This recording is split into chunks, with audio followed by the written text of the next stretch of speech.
Good evening. Say good evening. Good. How's everyone doing tonight? I want to thank everyone so much for coming here on this beautiful in the summer evening to discuss such an important issue such as 10-1. We have a lot of wonderful speakers and guests this evening to present why this is so important to so many communities across Virginia Beach. Why in November we have the opportunity to show the city, show a lot of folks why 10-1 is important, why we should enshrine this not only in the city charter, but ultimately at the state level. But what I want to do, first I want to also thank Pastor T and the First Lady so much for having us here at the Mount Virginia Beach. Yes, let's give them a round of applause for allowing us to be in their wonderful and beautiful sanctuary. But we have a few speakers and we're gonna try to be brief. If not, I think we're gonna get pulled and maybe get the hook. So please adhere to your agenda at the time that we have allowed it to each of us. I also want to thank Congressman Bobby Scott, who's on stage with us, for being here tonight. And we're gonna start and stick with the agenda. And first, welcome to the stage, Georgia Allen. Miss Allen has been important to this fight from the beginning, and she's gonna come up here and tell us a little bit about the beginning of this, the court cases, and why this is so important to the residents of Virginia Beach. So thank you so much, Ms. Allen. Thank you. Good afternoon. As Alex mentioned, this case is extremely important. This started a long time ago. For those of you who think things happen like that, that is not the case. All the way back to 1994, the citizens of Virginia Beach decided that they did not want the current election system. Unfortunately, members of our House of Delegates went against the citizens' request and rewrote the referendum.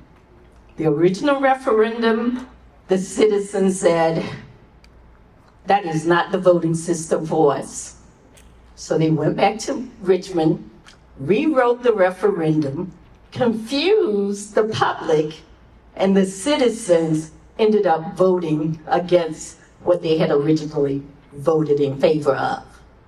Well, when something like that happens, you find yourself in a system that does not work for you and the majority.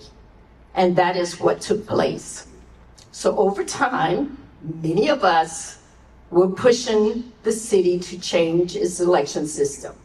We went to Richmond, we spoke before council, and we continued to press the issue. Well, unfortunately, they did not listen.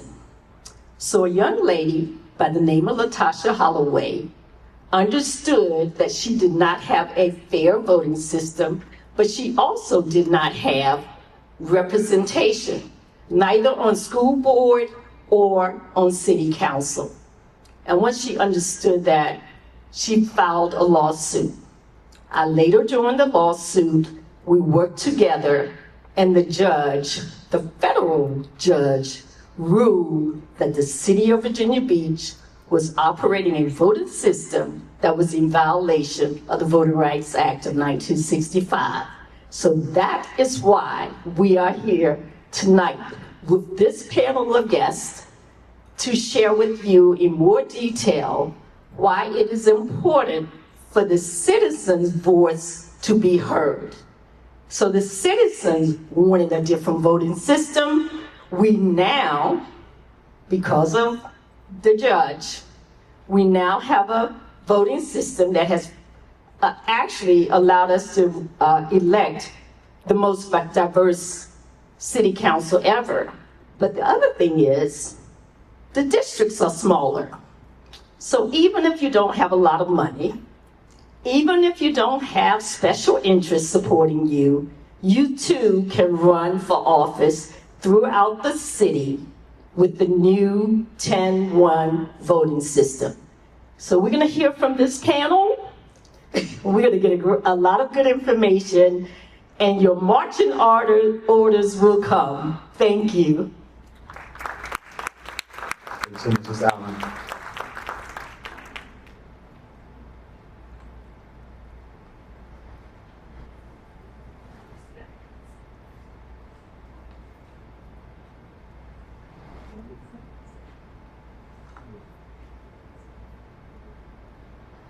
So I'm going to take a moment to tell a little bit about the legislative process, the history since we've been in the General Assembly, and how voices in every neighborhood are really important. So it's important, and think about this as we process all this information tonight. Just a few years ago, many neighbors felt city council didn't reflect the people that were sitting in our pews, in our classrooms, or at our kitchen tables. In 2022, that all changed. For the first time, our council looked more like the community that it served, across race, gender, political spectrum. That wasn't just an election result. It was important when people saw themselves in local leadership. We had stronger voices in every neighborhood. As I've gone around, as we've gone to different community town halls, as we knocked on doors, heard from folks across the city as they see the signs in 2022, they felt like they finally had a voice in city council that looks like them. That's what 10-1 system is all about. It gives each community the power to elect someone who knows their streets, their schools, their small businesses, someone who understands their lived experiences. But this isn't ultimately about the numbers on the council. It's about trust, fairness, and hope for the future. When leadership reflects the people, the decisions are better, the city goes stronger, the decisions aren't made by just a few rich people. This progress and how we got here really belongs to all of us, because when every community has a seat at the table, the whole city moves forward together. So we fought long and hard, Councilman Rouse, myself, a lot of the delegation from not only Virginia Beach, but across the Commonwealth, to really push these legislative issues along. In 2023, the City Council back changing the 10-1 system to give neighborhoods a stronger and fairer voice. At that point, we introduced bills in both the House and the Senate to make this official, to enshrine that we focused on two things. There was a charter bill that changed the city charter, and then there's a code change that changes the code at the state level. So first we had HB 416, and this is in 2024, where Delegate Kelly Cummers Fowler introduced this bill with myself and a few other folks as co-patrons to make this charter change. Ultimately and unfortunately, the governor vetoed it. We fought long and hard for this to even get through, because the difference between the charter change and the code change is that the charter change is considered special legislation, so we have to have 2/3 of the body to pass this bill. So in 2025, we came back because the fight's not over, and it's going to continue to not be over. We passed and put through 1687, which I was the chief again on this bill. This is the charter change bill. It just passed by the House, but like I said, this missed the Senate by just a few votes. They didn't get quite to 2/3 majority.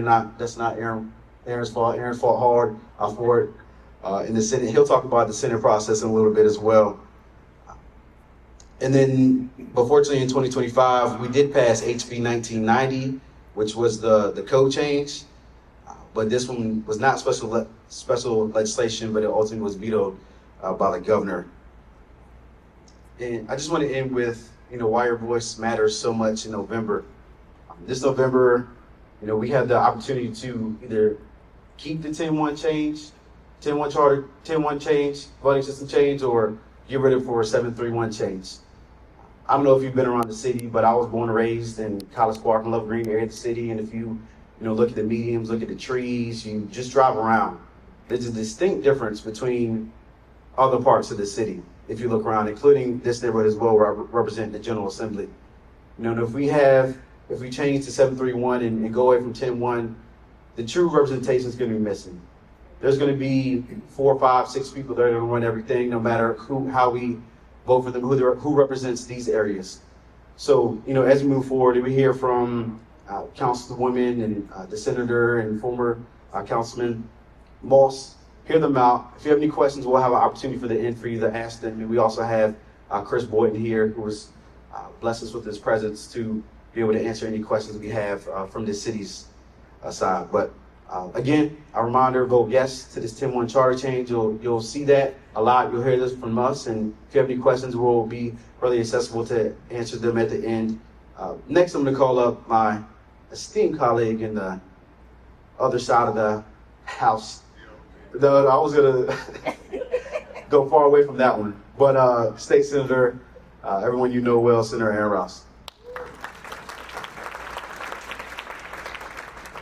I want to get right to the point, and I want to thank you all for being here this evening as well. I want to thank my panelists, Congressman Bobby Scott and former Councilman John Moss, Councilwoman Jennifer Rouse, and Delegate Askew. I want to start by saying this is not a partisan issue. This is not a partisan issue. What we are up against is big money interests, all right? That is what it boils down to. It is who gets to control your tax dollars for their pet peeve projects. Yes, we all are affected, so we have different perspective, whether it is perspective from being a minority in the city, maybe it's perspective from living in the southern part of the city, maybe it's a perspective from going to school. But we all come to a head by who sits on that city council.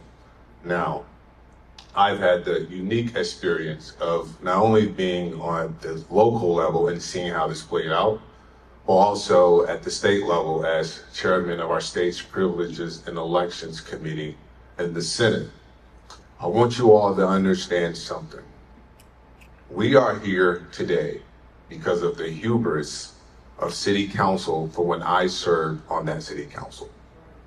I've served with a councilwoman by the name of Jessica Abbott. She brought forth a resolution and said, hey, I want to bring a resolution forward to ask the people, because I think at that time, and John can correct the record, in August of 2020, we want to ask the people what they think of the election system. There wasn't a 10-1, there wasn't a 7-3-1, it was just ask the people what they think of the election system. And you know who buried that?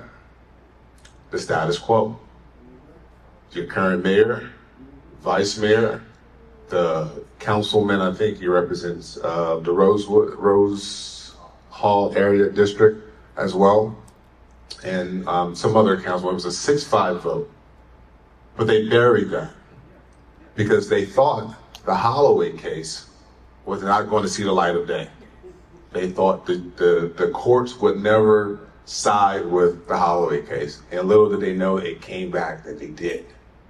And then that's when they ran to the state and said, we need a referendum. We got to ask the people. All right? But by then it was already too late because Judge Jackson had already put out his ruling. And then what you had is the Delegate Fowler, who already put in her legislation and passed legislation, the Virginia Voting Rights Act, and the fact that pretty much banned at-large systems, okay? I want you all to understand that the election system in Virginia Beach was very unique. It was a hybrid voting system. We say at-large voting system, but really the correct term is hybrid voting system, because you had a residence requirement, but yet to run in a district, but yet everyone in the city can vote for you. So it wasn't a true like at-large where your resident didn't matter. That's important, all right? And the reason why that is important is because that when you have a hybrid voting system, it was the only system like that in the nation. The only system like that. And I'm not going to give you the all the way back history, but when Virginia Beach became a city because it annexed part of Princess Anne County, they put in this system so they can control who sits on the city council because such a strong influx of African Americans coming from the city of Norfolk. Now, but remember what I told you. This is not about race. This is about your tax dollars. This is about money, all right? Now, the process at the state level goes just as this. Every senator respects each and every senator's district, especially when it comes to charter changes. What has been the norm is that charter changes usually are supported when they come through unanimously from back home, right? If you have a senator who represents, somewhere in Southwest, usually a charter change comes at the behest of the city council or the governing body, the county board, and that's usually unanimous, all right? And so when a senator presents a bill, everyone goes, hey, that's that senator's district, we respect that, and it goes forward. In this case, the first time I brought that bill for a charter change bill, it passed unanimously, all right, out of the Senate, unanimously. Now, mind you, City Council at the time, because of court order and the councilman here, the council here, Chris Boyd can clarify what I'm saying, but the council had agreed through settlement to change its charter, to support the charter. Now, I give respect where it's due. To her credit, Councilwoman Barbara Henley was the only one who didn't support it in the beginning, and she still doesn't support it, and she said, no, I'm not going to support it. But they sent in their legislative agenda, a package to the General Assembly that said, we support the charter change 10-1.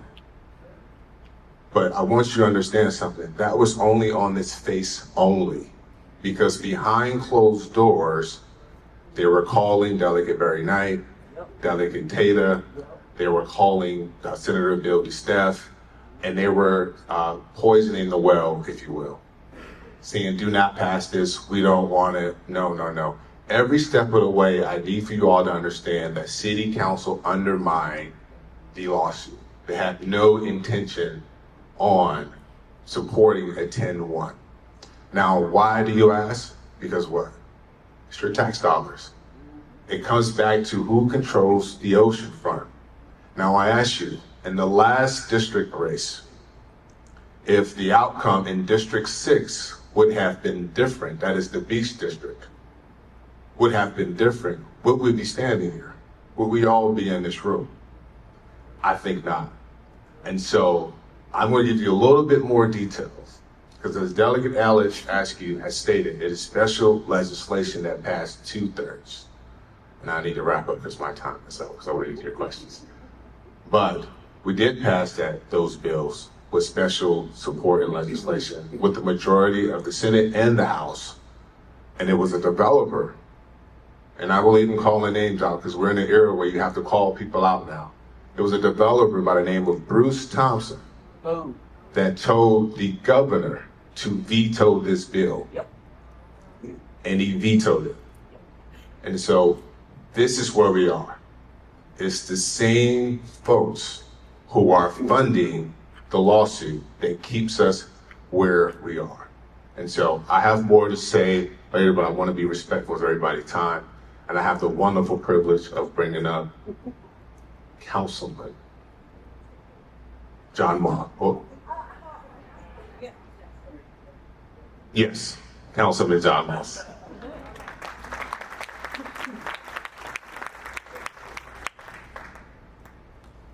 Well, it is a pleasure to be here, and thank you. It is nonpartisan. I might be the only Republican in this room, but this is a nonpartisan issue. I had a great time serving with Aaron on City Council in a nonpartisan decision making, and I get criticized often for having nominated him for Vice Mayor. But I'm sure it doesn't go both ways, but neither one of us were the benefactors of the money profits that we're here today. I don't know if you've ever read the book Animal Farm, raise your hand. One of the key phrases in that is what? All animals are equal, but some animals are what? More equal than others. So when you see that sign that says every vote counts, no, it does. But some votes count more than others. And 731 enables the moneyed interests who are financing that $400,000, maybe $500,000 campaign and all those wonderful misleading signs, are those votes that they want to continue to count more than yours. So those resources, discretionary money, which is far and few between but does exist, goes to where? Building parking garage to profit the special interest, subsidize their profits while our neighborhoods are neglected because we don't have a voice. Now 10-1 doesn't guarantee that things will be better, but it creates the opportunity that they can be if people run, go door to door, don't supplicate themselves to money special interest, they have the top to win, and Jennifer Rouse is proof of that. They spent over $180,000. That's a lot and she spent under 30, is that right? And she won. Now that isn't going to be the case every time, but the point of it is 10-1 creates the opportunity for your voice to be heard, and 7-3-1 means you will be precluded from making your vote be effective, though it mathematically will count. But you won't be able to control a majority vote. I suffered under the Will systems, and I like to mention names if anyone knows, when they had their 7 votes, and they really didn't care. They had to let me speak, but they didn't like that I spoke. They worked a lot to make sure I didn't get to speak often. But the point of it is, you could never have control. Why? Because they had the 4 at-large votes, which runs citywide, takes a lot of money. It's not easy to do. They only had to win 2 districts. They had 6. They usually had 7. And life goes on. So for all the years we had at-large 10-1, money has limited the choices that you have on the ballot. And when they were concerned that it might get disrupted, like in District 2 when Barbara Hamley ran, what do? They put a flood of candidates in the race to split the vote, so someone gets elected with 32% of the vote. So I'm telling you, when we are successful on 10-1, 2 reforms are necessary. Runoffs, so that people can't be incentivized to run splinter candidates. So I look for my good friend, the General Assembly, to help us happen that. And I do believe term limits are critical to breaking up the status quo. So, and my last thing, I'll try to stay with my time, is just think, is it common? Use your common sense. Why would people be spending $400,000 to convince you to give up what you have if it wasn't at their best interest at your expense? So when you see all these signs, think whose property that is. Look at the names. Look at the names in VPAC. You'll see Bruce Thompson, right? You'll see our favorite apartment owner and developer. You'll see the Breedens in there. You'll see car dealerships in there. You'll see property managers in there. You'll see attorneys in there. All those people are not concerned about making sure your vote counts. They're concerned that the cash, and you're right, that the tax dollars, your tax dollars, continue to flow to their special interest while our neighborhoods not only are neglected, they raise our taxes because they're giving so much money away to people who can't earn it in the private sector. This is all about making sure your equity is represented. That means competition. It doesn't require a lot of money. Accountability is what 10-1 offers. 7-3-1 means more of the same, and we've had plenty of that. Thank you. Oh, and I get to announce. Oh, this is great. She is one of the 2 no votes on the budget, and I know there's a cost for doing that. But that is the you'll get to hear from her. But Jennifer Rouse has done a fantastic job, and she's an example of what 10-1 can enable to have happen. You can beat the money when you work hard, you're a great candidate, and the people find that out. Jennifer. It's been a long day, so I wrote some notes so I wouldn't forget my 3 points that I want to make this evening. Thank you, everyone, for coming out tonight. It's been said over and over again that under the 10-1 system, not only that the Virginia Beach City Council is the most diverse that it's been in its history, and that's a fact. But not only is this the most diverse city council in its history and school board, but it also recruited a diverse pool of candidates. So we saw people run for office that have never run for office before and win. So I'll shout out a few of them that are here. We have my I won't say partner in crime, I'll say my buddy on council, Councilman David Hutchison is here. He ran in District 1 and won. We have 2 school board members here, District 7 Representative Matt Cummings. and District 4 Representative Dr. Alveda Green. I don't think I've missed anyone that's here, but these are folks who are what I would describe as normals, right? Like those of us in this room that are not connected to wealthy people. We didn't have really deep pockets of our own or to reach into others, and yet they were able to run and win. Because in a district system, it's a smaller system. You're not running to convince however many registered voters, over 100,000 registered voters. Oh Lord, 300, thank you Lord. 360,000 people, you have to convince about 40,000, 30,000 in your district who vote. And I know when I ran for office in my district, and I do have a wonderful last name, so I give credit to my husband, because a lot of times people say, oh, she ran because she has name recognition. Well, it's a good name, so Rouse is a good name. And also, I've taught in this community for a decade.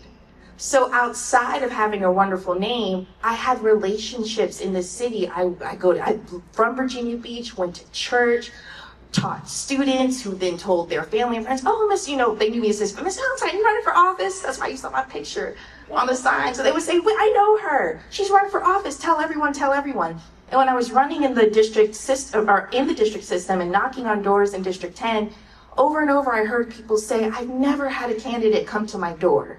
Because in the old system, they never had to. You didn't have to talk to every voter or voters who have been historically ignored, because you could just convince your key people, hey, make sure you vote, or I get the money to put my ads out there and I can just count on that. But in the district system, there's accountability. So you knock on doors, you don't have to raise a lot of money, but you have to do the work, and that's what we want out of elected representatives. You have to talk to the residents so you can represent them and not assume you get their vote because you paid for it. And so in my tenure, I'm 3 years on council, and I can say I've done 3 things for my district. I did a beautification project on Holland Road in collaboration with the District 3 council member, where Holland Road's it's a heavy corridor. So we said, hey, the oceanfront gets a lot of pretty stuff. Can't we get some pretty stuff over here too? So Public Works found some funding and they put native plants and pretty things on Holland Road. And then in 2 budgets, I've gotten Parks After Dark for my district, and I've upgraded an underdeveloped park in my district. Why? Because I'm the district representative and I'm accountable to those voters. I'm not accountable to the oceanfront. I'm not accountable at large. I'm accountable to Green Run and Chimney Hill and Timberlake and Buckner Woods and Buckner Farm and Spence Crossing and all the apartments in between. And so when we're saying vote yes on 10-1, we're saying vote yes for representation. All that taxation without representation on the signs, propaganda. Yep. Ignore the signs. And when I talk to people, I say, ignore the vote no signs and vote yes. So with that said, I'm going to bring up Gary. So please come on up and give us a call to action. So now that we've heard some of this information, the delegate and the senator have told us about the legislative process at the state level. Our former Councilman John Moss gave us some wonderful literature, which I value. And I talked about the 10-1 system. What now? Well, good evening, everyone. I think I'm the only minister on the dais, I believe, licensed and ordained. I think, even though when I see Congressman Scott, I think he may be licensed and ordained with all the work that he does. But, Solomon, the wisest man who ever lived, said that when the righteous are in authority, the people rejoice. But when the wicked are in charge, the people mourn. And for too long, we know what's been happening in Virginia Beach. It's a great city, as the mayor would like to say, but not for, as the young folks say, everybody. It's not a great city for everybody. You see how the differences in our neighborhoods. You see how the investment is not shared around our districts. It's just not. And it's been that way for generations. And it's not by accident. You've heard it. This is by design. It's working exactly the way folks intended it to work. But we have an opportunity to change that. As a matter of fact, it's already changed. The referendum may say, do you want to change from a modified, but we already have a 10-1 system today. That's in place today. 2022, 2024, we've had the 10-1 system. Let's keep it.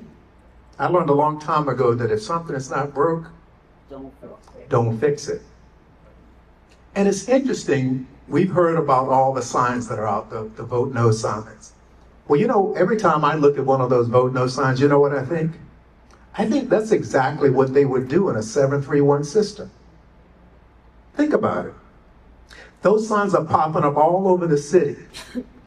We know who's funding it. Bruce Thompson and all of the rich developers, the moneyed interests at the beach. But those signs are popping up all over Virginia Beach. What do you think would happen in a 7-3-1 system? Those same signs would pop up for the mayor and those 3 at-large folks. So already you built a block of 4 votes already. Okay, y'all with me? You have 4 votes already. So now of the 7 remaining seats, all you need is 2.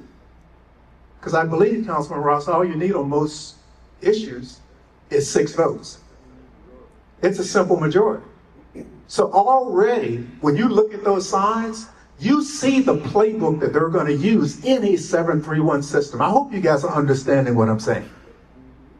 This is not about Republican or Democrats. I love John Moss, but we disagree on most issues. But we're in agreement on this one. This is not about Republican or Democrat. This is about right or wrong.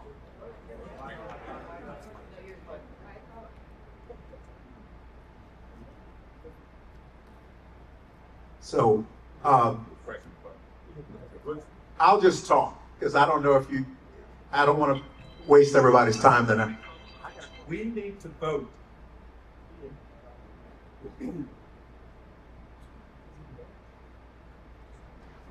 Thank you very much. We need to vote yes on 10-1. And the last thing I'll say is this, it's been mentioned before, but if you live in a district and you have a city council person today who is either silent about what they're going to do on this vote, we heard a silence from a city council person in District 4 just the other night. Silence is consent. Silence is consent. That means that they've been told by the establishment, told by moneyed interests, just to be quiet. Have the courage like a Jennifer Rouse. Have the courage like other people on council who are saying, we have a 10-1 system, let's keep it, let's vote yes on 10-1. Thank you very much.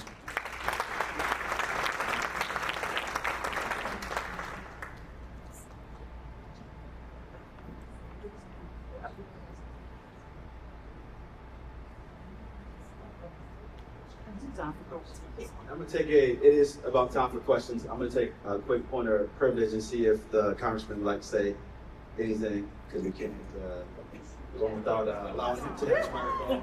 Voting rights.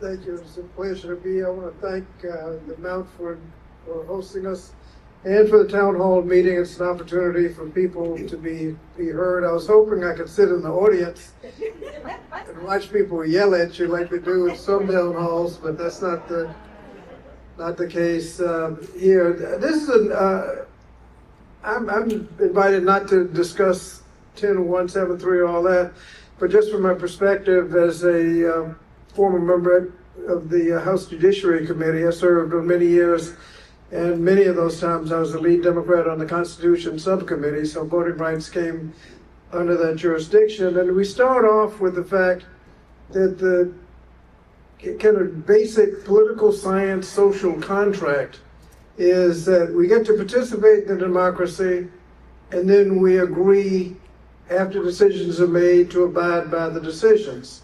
And it just doesn't work so hot if they've cheated you out of your vote. And so we need to make sure that everybody has an effective vote and effective participation so that everybody has an opportunity to elect candidates of their choice. Now, one of the things we've seen recently is that these gerrymandering things actually work. We saw it in North Carolina last November. where North Carolina, which has been voting kind of teetering back and forth on presidential, and last year they elected a Democratic governor, lieutenant governor, attorney general. They had a 7-7 Democratic Republican congressional delegation going into that election and redistricted in the middle of the decade because they had a change in the Supreme Court and they figured they could get away with it. They gerrymandered the districts, and as they elected a Democratic governor, lieutenant governor, and attorney general, and as they voted Republican for president by about a 48-52 split, they elected 10 Republicans and 4 Democrats. They picked up 3 seats just because they had changed around the districts. I point out that nationally, they were elected 220 Republicans, 215 Democrats.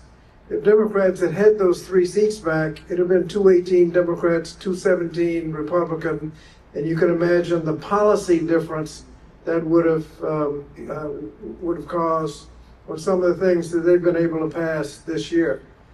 So they're at it again in Texas, and in response, they're going after it again in California, just changing the districts rather than trying to convince people on policy how to vote.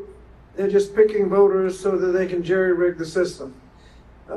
When people start losing their confidence into whether or not they have an effective vote, you don't have an effective democracy. The Voting Rights Act is supposed to protect this, and I can tell you in Texas, the Voting Rights Act didn't slow them down.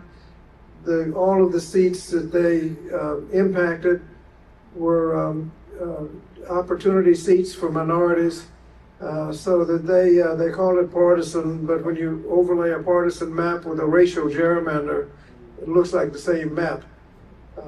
So what you call it doesn't make any difference. It's the effect that really is effective. So when you start talking about redistricting and how you line up for city council members, you want to make sure that you have a fair map so that everybody is included. I'm not taking a position on this. I don't live in Virginia Beach. You've gone through this and you've heard the arguments, but the important thing is that this gerrymandering and cheating people out of their votes does have an effect, and we need to make sure that we have a system that works where everybody feels they have a fair vote, fair opportunity to be heard, so that democracy can actually work. Thank you. Thank you, Congressman. So now we're going to take a couple questions from the audience. Is there a second microphone? We'll come around and we're going to take questions for about 10 minutes so we can get out of here by 7 o'clock. I'll start with the young woman in the front to the right. Thank you. Hi. I gotta stay right here. It ain't working. It ain't working. Press button. Press what button? Why you give me a microphone if it ain't on? Tesla. Okay. My name is Susan Hippen. I am the chair of the Veterans and Military Families Caucus for the Democratic Party of Virginia. I have a question about ethics. Since we're talking about money buying votes, as many of you know, I also sit on the Planning Commission. I am limited to 2 terms on planning. When I got on planning, one of the people that was on planning, who recently retired, had been on there almost as long as I've been out of high school, over 40 years. Okay, we've had people who served on city council that long. But that's not the ethics question. The ethics question is, when I take a vote as a planning commissioner, if I have anything to do with that project, I have to recuse myself. Why are city council members putting money into the vote no effort? Is that not an ethical breach, 1? And 2, why are they not abstaining from votes when they have a financial interest?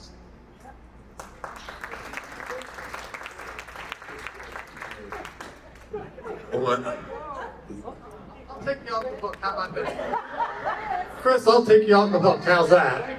You're welcome. Interestingly enough, Someone can give the mayor $20,000 for a project in the building, and then that council member, that mayor, can vote to violate the green line. And why is that? Because campaign contributions don't count under the conflict of interest law, something the General Assembly could fix. Oh.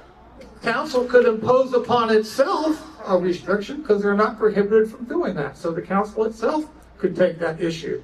However, I had to abstain because I received more than $5,000 of dividends from Dominion Resources. I can assure you they're not concerned about my stock holdings. But nonetheless, I could vote on that disaster money pit that could have went a lot better other places, known as Atlantic Park. But I couldn't participate in any of that till it was all over. That's my point. But it's how the law is written. But I always said this, and Chris heard me say it many times. The law is the lowest common denominator of acceptable behavior, and you should expect and demand as voters that people to avoid even the appearance of conflict of interest. And anyone who's served in the military or been a civil service in the United States government knows that's the very high standard that we hold ourselves to, but most council members wouldn't know a high standard if it hit them in the face. We'll get to another question. Just want to clarify at the state level. As chairman of Privilege and Election, this is the first time last session in 9 years that a campaign finance reform bill has made it out of committee. And I'm very, very proud of it. So we will be tightening campaign finance laws, not only at the state level, but also at the local level throughout our Commonwealth. Virginia has some of the most relaxed campaign finance laws in the nation. So we're actively looking at that right now. I think we have a question over here.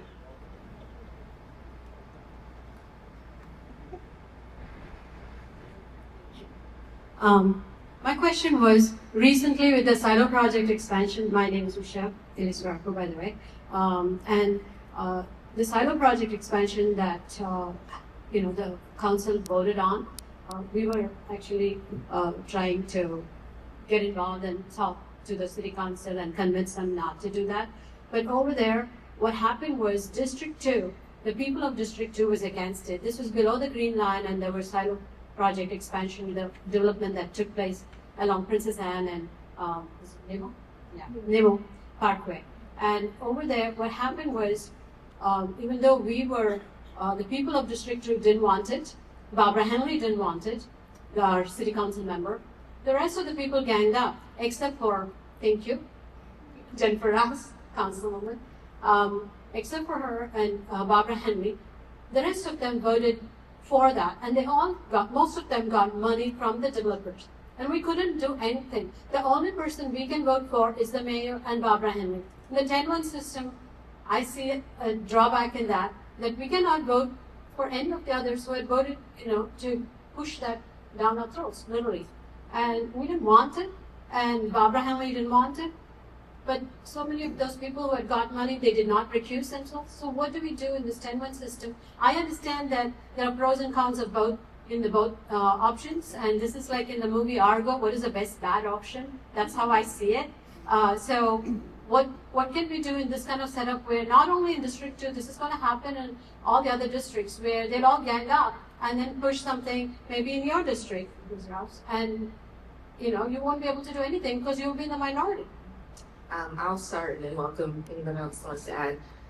So part of my no vote on that was to model what the district system could be and should be, which is if a district rep is doing the work of talking to their constituents, and their constituents are giving feedback, and it's information that makes sense and it's helpful, that you defer to the district rep on an issue. And at the same time, another argument that you'll hear is, well, not only are we district representatives, but we also represent the entire city. So we should advocate primarily for our district while also voting for the well-being of the entire city in mind. And so my hunch is that on that vote, I don't know that a 7-3-1 system would have yielded something different. I think likely it would have had the same vote, whether it's because of developer influence or even maybe potentially more developer influence in a 7-3-1 system.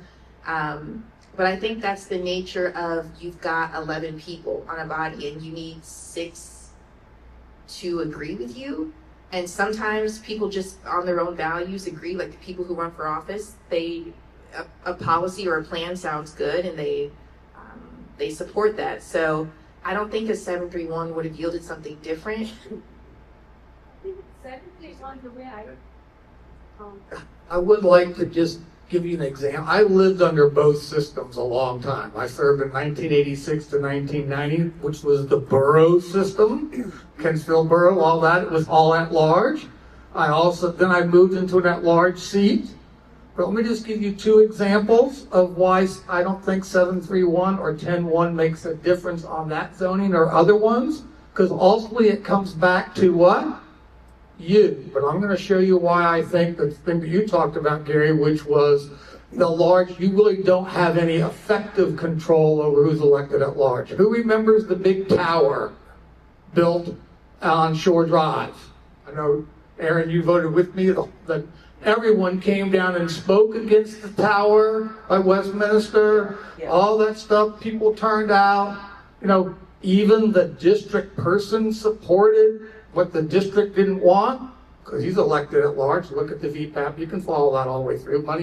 Follow the money trail, don't they always tell you? Well, there's an example where 2 at-large members voted no. Everyone else voted yes, and the community got something they did not want. Now go down the highway a little bit, Pleasure House Road. That big high density violated the planning commission. We went to Huper high density. The district member, what? That was then Lewis Jones, didn't want it. 4 people didn't want it, but 7 people did. So it comes, and then when the election cycle came, the people who voted for that got reelected. So in the end, no matter which system you have, if you have the voters don't hold people accountable, you can't change the decision. But on the at-large part, your vote is one of 360,000, and really only about maybe in a council election, maybe 52%, 60% vote. But when you get into a district system, you're talking 32 to 33,000 votes. People know you, their memory's longer, they hold you accountable. So what you got to do is, it forces people to cooperate over time on council, just like they do in Congress, right? I know they have to make sometimes compromises, not always. But you got to deny one side their 6 votes, or they don't have to negotiate. And Gary was right. Back when we had the at-large system, and I was one of them, all the at-large votes were, counting the mayor, up until Bobby, were living north of the boulevard. In my neighborhood, we had 5 elected officials, counting state delegates and 2 council members. So that's not good representation. I like to think I was a voice in the wilderness, but nonetheless, so that is the least worst alternative in that sense, is 10-1, because your vote really does count.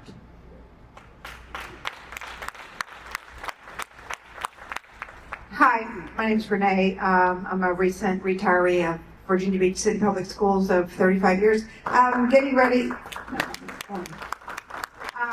So I'm getting ready to do some canvassing for different candidates. And what would be the best thing we could say in a minute, 2 or 3 minutes to get people to vote yes on this? You have 2 minutes with them. And the other question was, if they have signs, how do we get signs? I'll put up a sign in my yard. So that's a great question that leads us into our active action tonight. So we have 2 packs, and we're all heading in the right direction. So there's yes for VB. There's also vote yes for 10-1. All right, now both of these packs are contributing to the effort, making sure people vote yes in 10-1.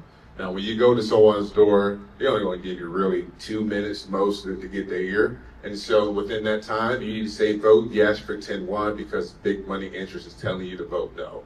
Okay? As simple as that, And then if you want to give you more time to go into details, you can. But again, everyone needs to repeat, vote yes for 10-1 because big money interest is telling you to vote no. All right? And so that is how you do that. And I want to be able to get some more questions as well.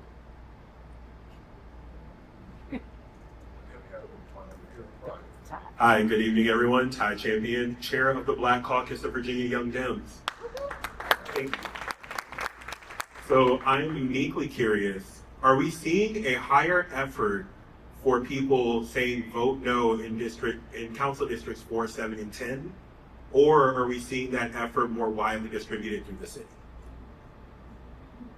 Repeat the question. Is there a higher effort to get people to vote no in council districts 4, 7, and 10? Or is it just a blanket citywide effort to get people to vote no? I think it's citywide. I mean, I've driven around outside of, I don't think I've seen anyone knocking on doors telling folks to vote no. I know we've had some campaigns out doing some canvassing saying vote yes, but I've seen the signs across the city. I've seen the digital commercials. Anyway, I don't know if they're targeted yet or specifically, but I've seen some polling and different things on this issue, and I think it more closely aligns, and people are more willing and open to voting yes to this issue if they do live in some of those city council seats on the western part of the city. So I think it's going to be ultimately about information, which is what we're trying to do tonight, and then turnout. Right, so that's what we're working on, both those things. Thank you. Hi, I'm Suzanne Richmond. My question is similar with the signs. Is there anything we can do? And I have 2 points, because I agree with Mr. McCollum. It's exactly what would happen under 731, that you pay taxes, but you don't get representation. I've been trying to call them out with my friends, and the one that bothered me the most was throwing in schools, and that your tax dollars, your kids, because so many of the developers, I'm happy to be wrong here, but I seriously doubt they have kids who go to Virginia Beach public schools, and parents who send their kids to public schools. I'm trying to spread information to let them know that it's going to change school board too. And then my second point goes to, when does this become a slippery slope? Because if we go with the 731 and you want at-large voting, are we going to have congressional at-large voting? Because I would love to see that in Virginia. And are we going to have at-large voting across the country? And if we're going to put questions on the ballot like this, are we going to put a question on the ballot that says, should women be able to vote? So I think we have to stand up for it. It's a violation of the Voting Rights Act. So what I will say is this: we have to start thinking with this instead of being emotionally driven. The signs that you see are trying to evoke, whether it's anger, they're still in front of you. You don't get a vote, say no, all right? Well, they are very clever. They're very clever signs. You have to understand the issue on what's at stake. That's why we wanted to hold this town hall tonight, to tell you why you should vote yes. All right. And so one of the things you can do, whether it's $5, $10, $3, 50 cents, $1, all right? We're going to get signs out, and listen, we won't be able to raise, and I'm very direct and clear. We're not going to raise or outraise them, all right? But we will out-people them, because we have more people, because this system will benefit more people. And I can tell you, as a councilman who sat on city council, where I saw city council build a beautiful McCollum High School, $100 million high school, beautiful high school. But yet, when it came to Bayside 6, Betty F. Williams, that they were saying, oh no, we can't build there. We don't want to. We need to wait. We got to look at the debt ceiling. I'm telling you, representation matters. 10-1 system makes sure your representation matters. Ma'am, will you win or get every issue that you seek a solution from city council will always go your way? No, it won't. That's democracy. But you don't give up on it. You fight for it, you stand up for it, and you make sure your voice is heard, and you make sure big money special interest does not dilute or quiet your voice. And so, what I'm asking you all to do tonight is go to either yes for10one.com or yes for VB, Share that on your Facebook. Share that on your social media. Share it when you go to church on Sunday. Hopefully you're going to church on Sunday, right, Pastor? That's right. Hope you're going to church. Have those conversations because we have to make sure we turn out the vote. Turn out the vote because it is too important to not vote in this referendum and to not vote at all, first of all. You should be voting, period. But it's too important to stay home. And so we're right at our time.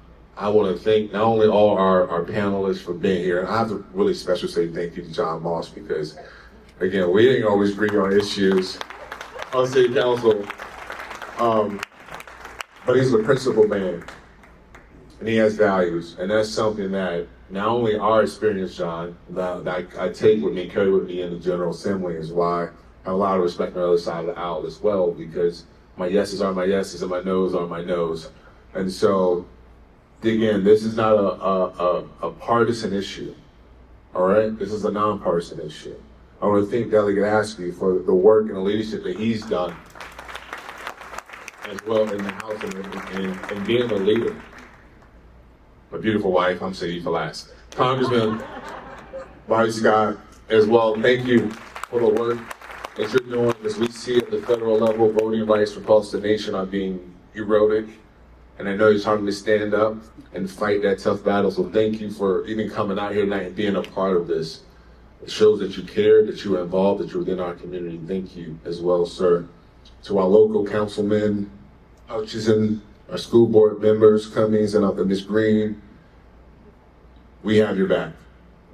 All right, thank you for standing up. Thank you for being here. You may not be on this stage, but you are aware it's important in that dais in City Hall, and we need you there.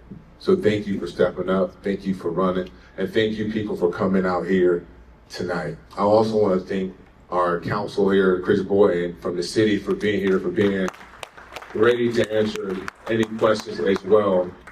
And so again, I'm not gonna forget the two most important, arguably the most important people in the room.